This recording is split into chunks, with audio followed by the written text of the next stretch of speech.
இஸ்திக்பார், அதாவது ஹசன் பஸ்ரி ரஹ்மத்துல்லாஹி குறியதாகவும் இருக்குது, ஒரு பெரியாருண்டு வரலாற்றில் இருக்குது. அவங்க சொல்கிறாங்க, இஸ்திக்பார் செய்வதற்கு ஒரு இஸ்திக்பார் செய்ய வேண்டிய நிலை வந்துக்கிறாதீங்கிறாங்க.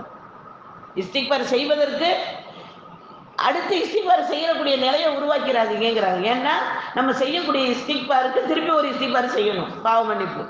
ஏன்னா அப்படித்தானே உயிரோட்டம் இல்லாமல் செஞ்சுக்கிட்டு இருக்கோம். அஸ்தக்ஃபிருல்லாஹில் அலீம் நம்ம சொல்லும்போது நம்ம பாவத்துடைய கணம் நம்மளுக்கு தெரியணும்.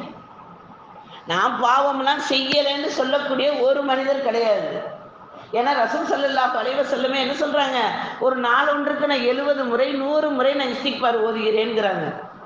முன்பின் பாவமே இல்லாதவங்க, அல்லாஹ்வால ரஹ்மத்துல் ஆலமீன்னு சொல்ல ரசூல் ஸல்லல்லாஹு அலைஹி வஸல்லம் இஸ்திக்பாரை நான் ஓதுறேன் அப்படின்னு பாவ மன்னிப்பு அல்லாஹ்ட்ட கேட்குறேன்னு சொல்லும்போது நாமெல்லாம் எப்படி செய்யணும்?